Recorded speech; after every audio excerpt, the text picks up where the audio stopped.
Though Alexei Stukov here looks like something out of a Resident Evil game, he's no mindless zombie. He's the product of some seriously messed up experimentation and now works for Kerrigan in the Swarm. His trip there was a long one though, so let's dive into the history of this virus-slinging Russian.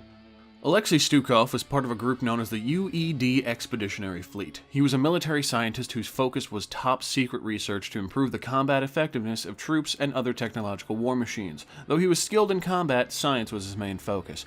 He was second in command to a man named Admiral Gerard Dougal, and they arrived on the scene during the Starcraft expansion Brood War. They had three goals in mind.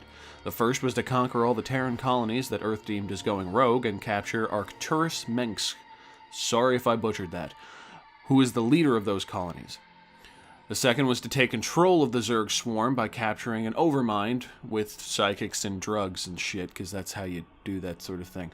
Also, and then use the Zerg swarm to basically just kill all the Protoss. They don't like aliens, is what I'm trying to get at here. Basically, they showed up on the scene and tried to start shit with literally every other faction where they arrived. I can't say much for their diplomacy skills, but boy do they have moxie.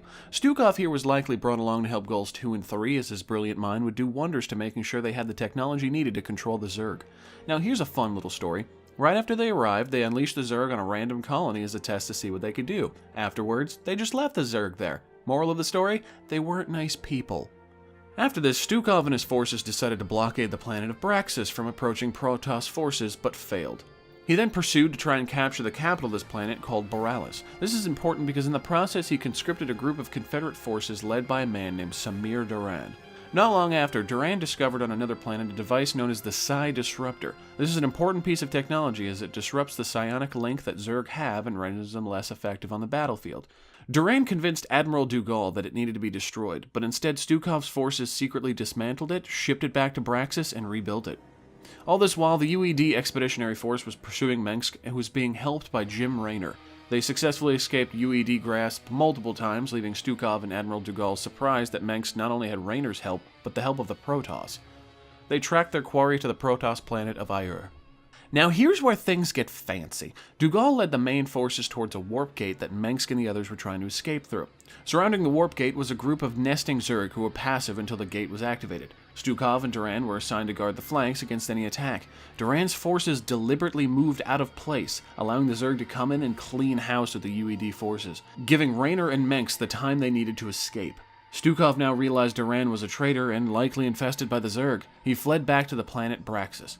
Duran then convinced Dougal that Stukov had turned traitor, and once they found he had disobeyed orders and rebuilt the Psi Disruptor, it sealed the deal. Duran himself pursued and executed Stukov for supposed treachery, and activated the self-destruct for the Disruptor. Before dying, Stukov managed to contact Dougal and let him know who the real traitor was. Dougal was enraged, stopped the self-destruct, and took control of the Disruptor to continue on with his goals. Now, normally this is where the story would end, as Stukov was supposedly giving a Patriot's burial in space, which involves putting you in a nice coffin and sending you out the nearest airlock. It's kind of like a burial at sea with a lot more awkward floating.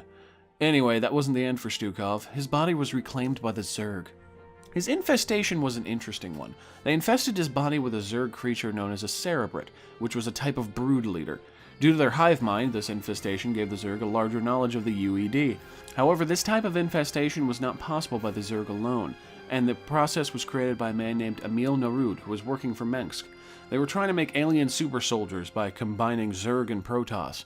They succeeded, sort of. Though there was a brief time where Raynor and his allies tried to de-infest him, the cure didn't work, and Stukov remained a member of the Zerg, being experimented on by Emil Narud until his eventual escape. I'll let Alexei himself summarize the journey so far. Let's recap. I was betrayed and killed, shot into space, captured by the Zerg, resurrected and infested, cured, given to Mobius to research the Protoss cure, and was instead experimented on as the cure slowly failed. Everyone up to speed? Good. Great, because now we hit Starcraft 2. After his escape, he called up Kerrigan, Queen of Blades and ruler of the Zerg Swarm. Together they attacked the station where Stukov was kept in, and he finally got his revenge. You see, Emil Narud was not only the scientist who experimented on him, but he was also Samir Duran, the man who betrayed him and had him killed. Revenge is sweet. Stukov, with nowhere else to go, joined up with Kerrigan, and from this point his story follows the narrative of the rest of Starcraft 2. They succeeded in killing Mensk, and going on to kill the evil Xel'Naga known as Amon. It's okay if you don't know what those words mean. In the process, Stukov learned that Duran was also a Xel'Naga, and gets to kill him a second time. Twice the revenge for the same price, who knew? From then on, his fate was with the Zerg. In Heroes of the Storm, he is a support who plays into his role as a brilliant tactician. Using viruses gained by his Zerg Infestation, he can heal allies and damage enemies over time. He can also do a lot of shenanigans with that giant mutant arm, too.